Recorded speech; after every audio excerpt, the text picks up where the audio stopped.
창세기 18장 16절부터 21절까지 제가 읽겠습니다.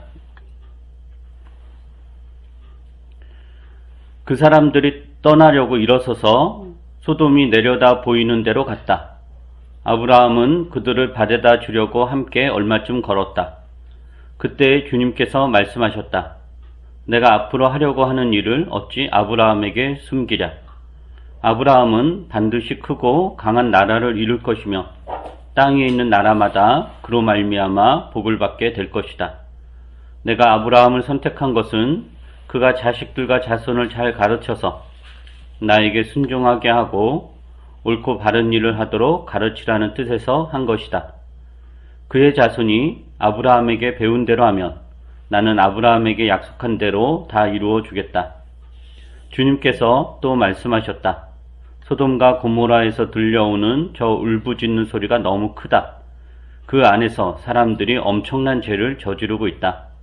이제 내가 내려가서 거기에서 벌어지는 모든 악한 일이 정말 나에게까지 들려온 울부짖음과 같은 것인지를 알아보겠다. 이제 아브라함의 그 한대를 받은 하나님과 그 일행, 천사일 수도 있고 사람일 수도 있을 것 같은데, 하나님과 그 일행은 이제 소돔으로 내려갑니다. 아브라함은 이제 그들을 이제 바래다 주려고 같이 내려가죠.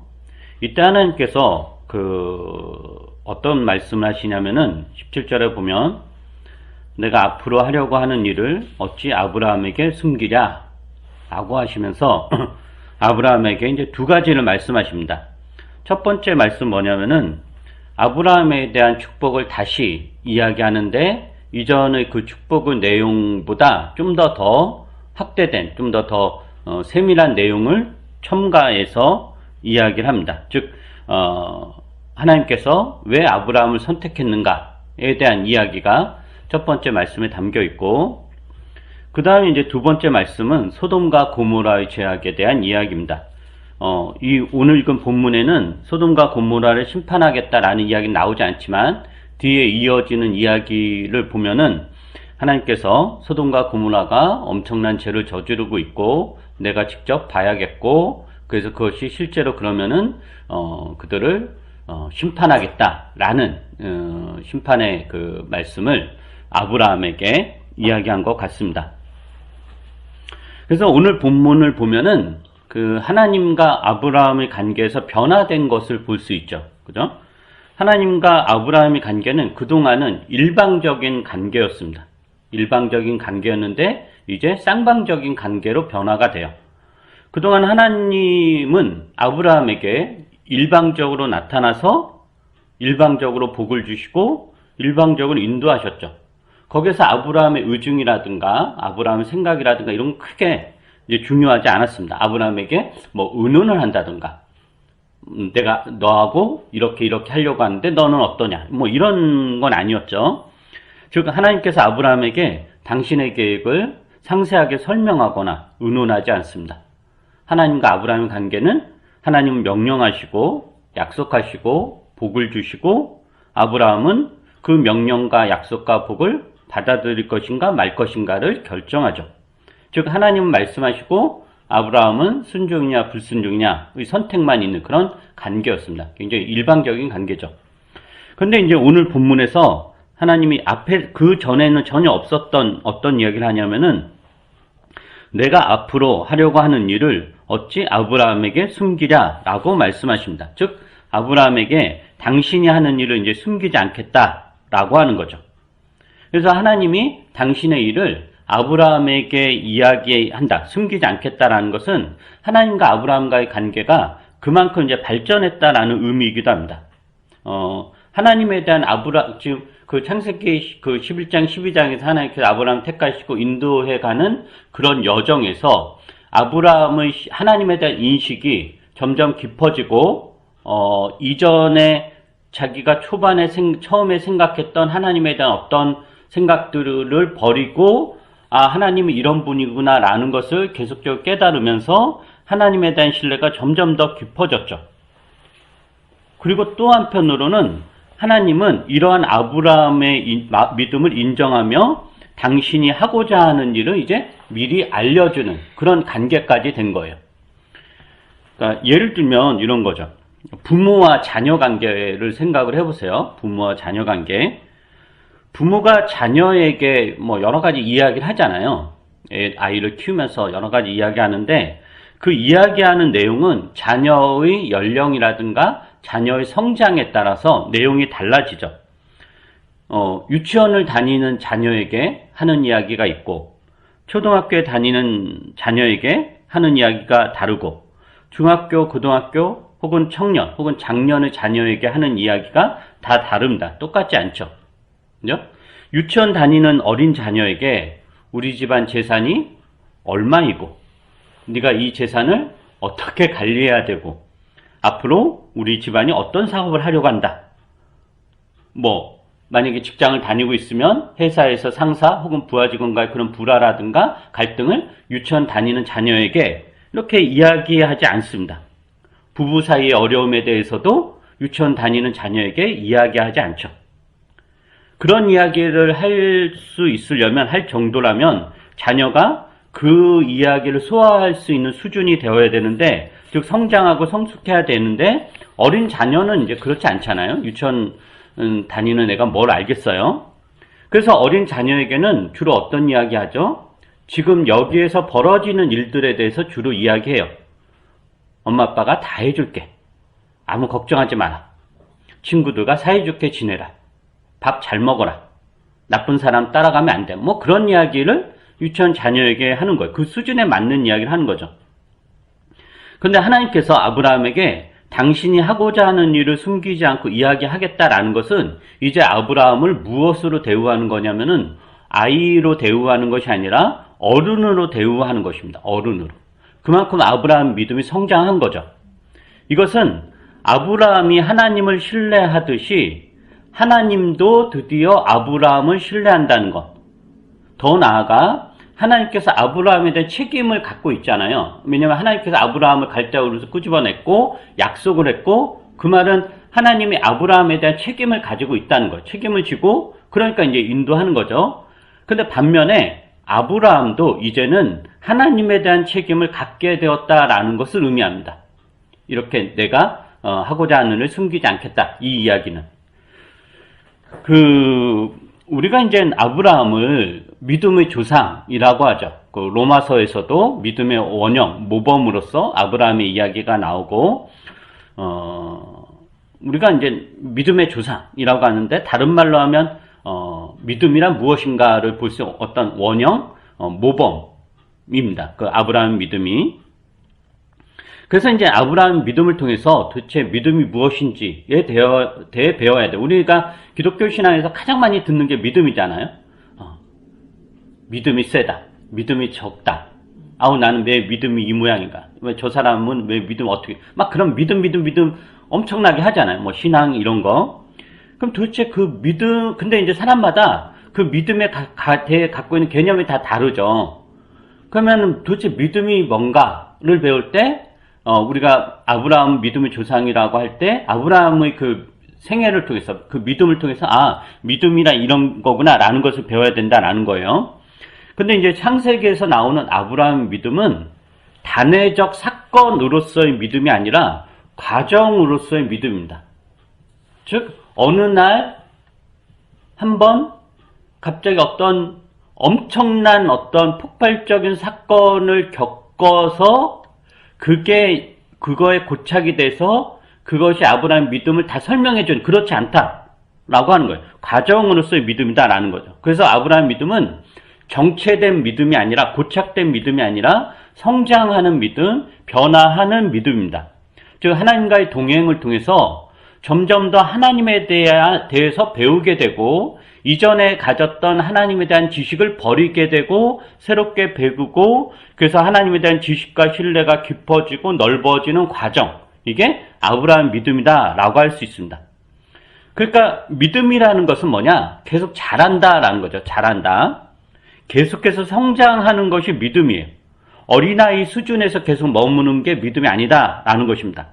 어린아이 수준에서 벗어나서 계속 자라가는 것이 믿음. 즉 어린아이 수준에서의 신앙의 고민과 어른 수준에서 신앙의 고민이 다른 거예요. 근데 내가 신앙생활을 10년, 20년, 30년을 했는데도 30년 전에 가졌던 신앙의 고민과 지금의 고민이 동일하다면 이거는 성장한 게 아니다라는 거죠. 30년 전에 내가 가졌던 신앙의 고민은 하나님이 나의 고통을 해결해 줄 것인가? 가난을 벗어나게 할 것인가? 직장을 줄 것인가?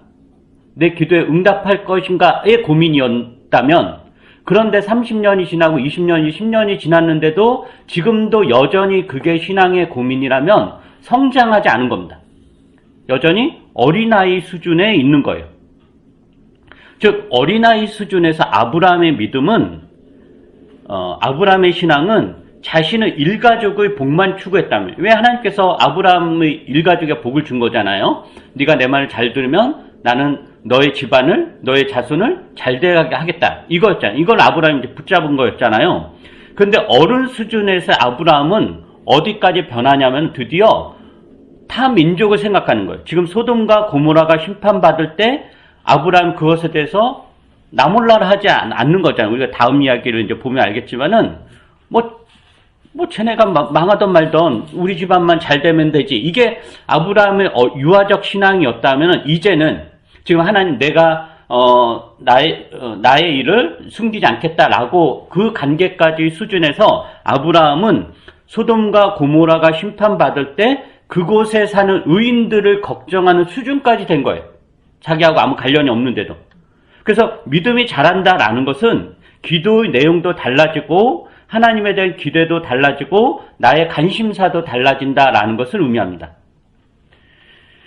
그런데 이제 이 믿음에 관한 한국교회의 일반적인 분위기는 이런 것 같습니다. 어떤 것 같냐면은 어린아이 수준에 계속 머무르면서 땡깡이 늘어나는 것을 믿음이 자란다고 여기는 것 같아요.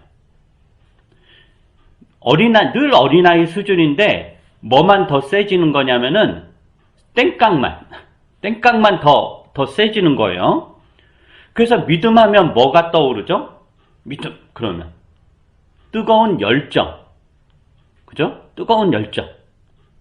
뭔가 이렇게 기도를 하더라도, 요즘은 뭐 그런 말 잘 안 하지만 옛날에는 기도를 하더라도 그냥 이렇게 밍숭밍숭 하는 것보단 소나무 뿌리를 막 흔들어가면서 소나무는 몇 개는 뽑아야 이게 대단한 이제 믿음이냐, 이렇게 됐죠. 그냥 기도할 때도 좀 크게 소리쳐가며 뜨겁게 해야 되고, 하나님을 부를 때도 간절하게 소리쳐가면서 크게 불러야 되고, 믿습니다, 하나님 믿습니다, 이 말도 악센트를 세게 해서 뭔가 되는 것 같고, 찬성도 박수치며 크게 불러야 되고, 그리고 예배를 드리면 가슴이 뜨거워야 되고, 어떤 불끈불끈 마음이 막 치솟아야 되고, 이런 것은 큰 믿음이라고 한국교회는 여겼습니다. 그러다 보니까 열정을 불러일으키고 유지할 수 있는 방향으로 신앙의 내용을 삼아버리죠.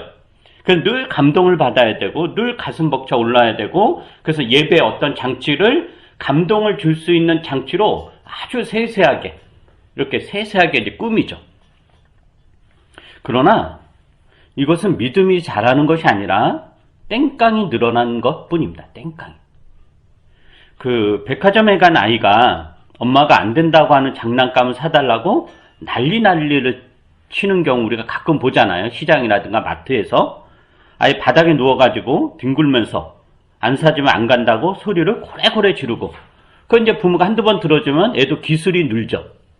땡깡 피는 기술이 훨씬 더 늘어서 이 속마음은 전혀 그렇지 않은데 더 난리를 피죠. 근데 그 땡깡의 기술을 늘리는 게 신앙이 아니다라는 거예요. 어린아이는 그럴 수 있죠. 어린아이는 땡깡을 피면서 자기 욕구를 채우죠. 그게 뭐 나쁜 일이겠어요? 어린아이 수준에서 다 그럴 수 있어요. 그런데 이제 청소년이 되고 성인이 되었으면 땡깡을 버려야 돼요. 근데 불행하게도 땡깡이 얼마나 세느냐로 신앙의 크기를 재는 게 일부 이제 한국교회의 그 모습이 되었다라는 거죠. 히브리서 5장을 한번 볼까요? 히브리서 5장 12절부터 6장 3절입니다. 우리가 얼마 전에 히브리서 읽었는데, 히브리서 5장 12절부터 6장 3절까지 제가 한번 읽어보도록 하겠습니다. 시간으로 보면 여러분은 이미 교사가 되었어야 할 터인데 다시금 하나님의 말씀의 초보적 원리를 남들에게서 배워야 할 처지에 놓여 있습니다. 여러분은 단단한 음식물이 아니라 젖을 필요로 하는 사람이 되었습니다. 젖을 먹고서 사는 이는 아직 어린아이이므로 올바른 가르침에 익숙하지 못합니다. 그러나 단단한 음식물은 장성한 사람들의 것입니다. 그들은 경험으로 선과 악을 분별하는 세련된 지각을 가지고 있는 사람들입니다. 그러므로 우리는 그리스도교의 초보적 교리를 제쳐놓고서 성숙한 경지로 나아갑시다. 죽은 행실에서 벗어난 회개와 하나님에 대한 믿음과 세례에 관한 가르침과 안수와 죽은 사람의 부활과 영원한 심판과 관련해서 또다시 기초를 놓는 일이 없어야 하겠습니다. 하나님께서 허락하시면 우리는 그렇게 할 수 있을 것입니다. 이 히브리서 저자가 이 히브리서를 처음 읽게 된 이 공동체에게 아주 따끔한 질책을 하죠. 히브리서 저자는 이 공동체가 신앙의 연륜으로 따지면 이미 단단한 음식물을 먹어도 충분히 될 만한 장성한 사람이 되었어야 된다. 즉 어른이 되었어야 된다라고 하는 거예요. 근데 여전히 젖을 먹고 사는 어린아이 수준에 머물고 있다라는 것에 대해서 질책을 합니다. 우리 그냥 사람으로 따지면은 갓난아기 때는 젖을 먹고 사는 거죠. 이유식을 먹고. 근데 나이가 20살, 30살이 됐는데도 밥을 못 먹고 계속 이제 젖만 찾는 상황이 된 거예요. 굉장히 엽기적인 상황이 된 거죠. 그것에 대해서 이제 크게 질책을 합니다. 그 다음에 6장 1절에 보면은 초보적 교리에 고착되어서 믿음의 성장이 없다라고 합니다. 그러니까 요즘식으로 이야기하면 이런 거예요. 신앙의 내용에 대해서 예수 천당, 불신즉, 예수를 믿으면 구원받는다. 하나님을 믿으면 복받는다. 하나님은 우리를 사랑하시고 구원하시며 인도하신다. 정도의 수준으로 평생의 신앙을 울거먹는 거예요. 신앙이란 뭐냐? 하나님이 나를 사랑하세요. 예수를 믿어야 구원을 받아요. 그거 이해는 없는 거예요. 그걸로 이제 신앙의 내용으로 그걸로 평생의 신앙을 이제 울거먹는 거죠. 그것에 대해서 히브리서 기자가 따끔한 야단을 치는 겁니다. 히브리서 기자는 지금 성숙한 신앙에 대해서 여러 가지 표현을 사용하죠. 지금 읽은 본문에서 단단한 음식물을 먹을 수 있는 장성한 사람들 이런 표현도 있고 또 경험으로 선과 악을 분별하는 세련된 지각을 가지고 있는 사람들 그 다음 6장에서는 초보적 교리를 제쳐놓고서 성숙한 경지로 나아가는 사람들이라고 표현합니다. 그러므로 우리가 하나님의 백성들이라면은 믿음에서 지금 자라가고 있는가, 성숙한 경지로 나아가고 있는가를 살펴봐야 됩니다. 내가 지금 믿음에서 자라고 있는가를 확인해야 된다라는 거죠. 특히 오래전부터 신앙생활을 한 교우들, 우리 교회에 좀 많잖아요. 모태신앙도 있으시고, 초등학교 때부터, 어릴 때부터 이제 교회 생활을 해온 교우들이 굉장히 많은데, 그분들은 오늘 말씀을 유념해야 됩니다. 신앙생활을 해오면서 하나님에 대한 지식이 넓고 깊어졌는가? 하나님과 동행하여서 여러 가지 경험을 통해 선과 악을 분별하는 지혜가 지금 생기고 있는가? 내 삶에 대한 이해가 더 깊어졌는가? 내가 겪는 여러 가지 사건들, 사고들로 인해서 일이 일비하지 않는가? 삶에 대한 태도가 하나님에 대한 신앙으로 담대해지고 묵직해지고 있는가? 이런 것들을 점검해야 됩니다. 여러분이 알고 있는 하나님, 여러분이 생각하는 기독교 신앙의 내용이 어릴 때 주일학교에서 배운 것이거나 여러분이 한때 열심과 열성적으로 교회를 다니며 배운 신앙의 지식에 머물고 있다면 여러분은 아직도 어린아이 수준에 머물고 있는 것입니다. 그러니까 하나님께 기도해서 응답받으면 기뻐 좋아 날뛰다가 하나님이 나의 기도를 듣지 않고 외면하는 것 같으면 한없이 삐졌다가 다시 들어주면 좋아하고 하나님은 내 인생 돌보지 않는다고 삐져서 교회 공동체를 소홀히 했다가 또다시 열심히 했다가 다시 또 소홀히 했다. 뭐 이런 변덕과 땡깡으로 점철된 번복된 신앙이 우리 모습은 아닌지 반성해야 됩니다. 또 이런 신자도 있습니다. 늘 옛날을 그리워하고 그때가 좋았지, 그때가 내 신앙이 최고였지 하는 사람들이 있습니다. 내가 중고등학교 때, 청년 때 새벽 기도를 열심히 다니고 불철주야 교회 생활하고 열정과 열심을 하나님을 찾고 부르짖었던 그때를 그리워하며 왜 나는 아직 그때의 그 열정이 없을까 하면서 현재의 삶과 신앙에 대해 냉소적인 신자들도 있습니다.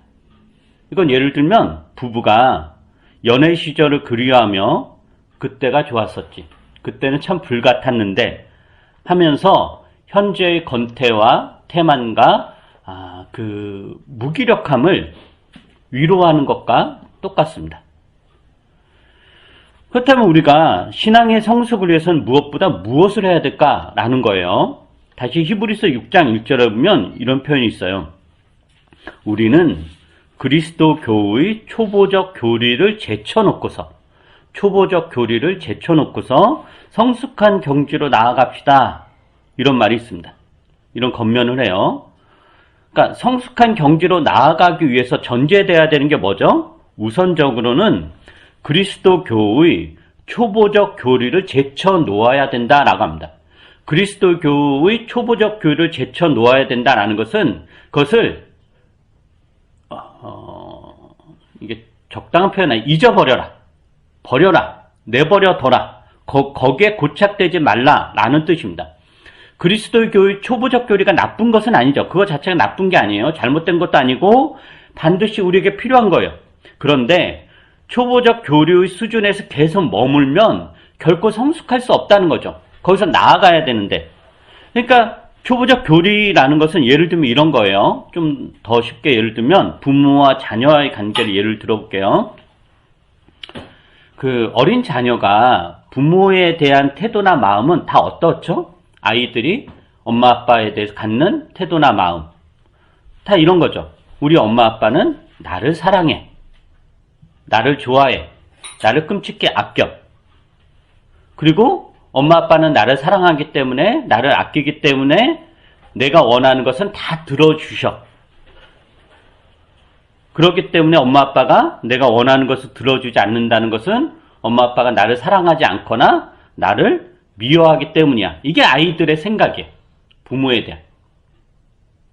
대한 생각이에요. 어린아이 마음이 이렇죠. 그리고 어린아이가 그런 마음을 갖는 것 자체가 나쁘거나 잘못된 것은 아니에요. 왜냐하면은 어린아이는 그러한 마음을 가지고 부모와의 상호작용을 통해서 부모와의 신뢰관계를 쌓아가요. 그리고 그 어린아이가 점점 자란다라는 것, 초등학교에 들어가고 중고등학교에 들어가고 성인이 된다라는 것은 어렸을 때 부모에게 가졌던 그러한 마음과 태도에서 벗어나는 거예요. 즉 어렸을 때 가졌던 부모에 대한 그 마음과 태도가 더 강해지는 게 어른이 되는 게 아니다라는 거예요. 그것을 버리는 게 어른이 되는 거다라는 거예요. 거기에 머물지 않는다라는 거죠.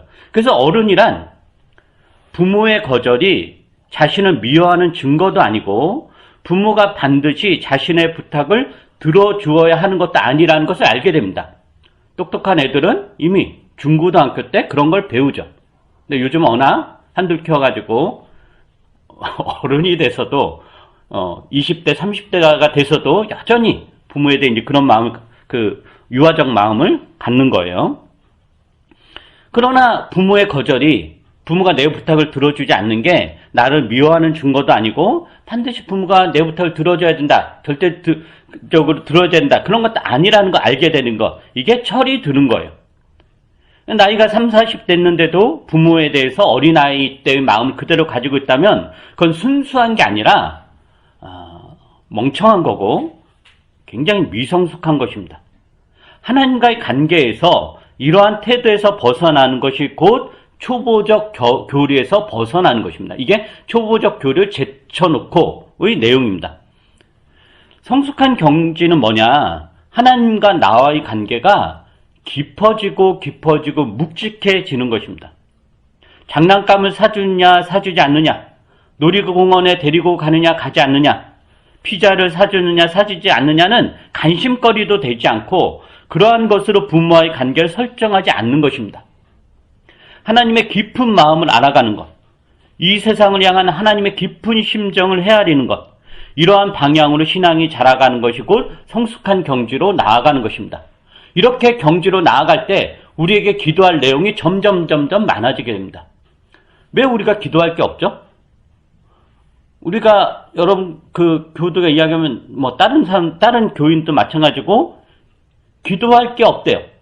왜 없냐면은 별로 고통스럽지 않은 거죠.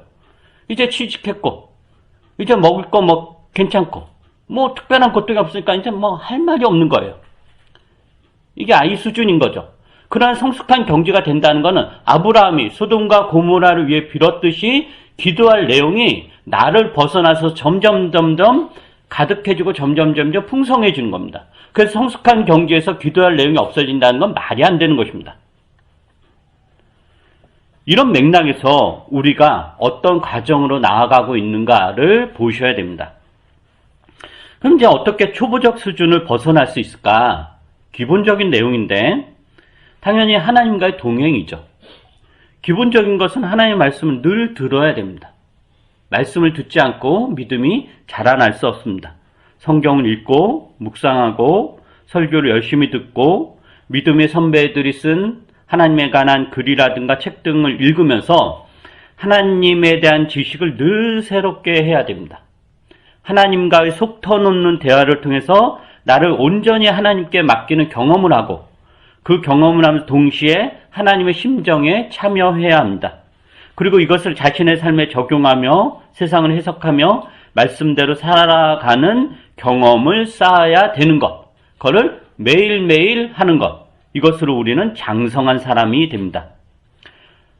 과거의 믿음과 지식에 머물러서 현재를 살지 말고 과거의 믿음과 지식을 버리고 지금 여기에서 하나님에 대한 내 마음과 믿음과 지식이 어떠한지, 그것이 지금 어떻게 내 삶에 작동하는지, 세상에서 경험하는 것들에 대해 어떤 태도를 갖게 하는지를 돌아보아야 됩니다.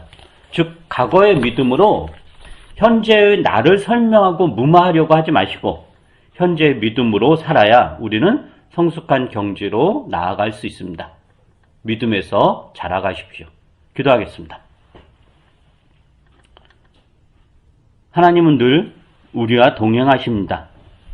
하나님은 여러 가지 다양한 방식으로 당신을 경험하게 하십니다.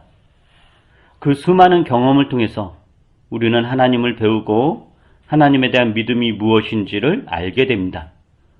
그리고 그 경험치만큼 우리는 신앙에 있어서 어른이 되어 갑니다. 하나님이 당신의 뜻과 계획을 감추지 않으시고 우리에게 내어놓으실 정도로 우리는 어른이 되어 갑니다. 이것이 하나님의 뜻이라는 것을 오늘 다시 한번 확인합니다. 그러나 우리는 자주 어린아이 수준에서 벗어나지 않으려고 하는 것 같습니다. 하나님을 더 알려고도 하지 않고 하나님과 더 깊은 관계를 맺는 것을 원하지도 않는 것 같습니다. 우리의 욕심에 하나님을 이용하고 동원하고자 하는 어린아이 수준에서 벗어나지 않으려고 합니다. 불쌍히 여겨주시고 더 넓고 깊은 믿음의 세계로 들어갈 수 있도록 은혜를 베풀어 주옵소서.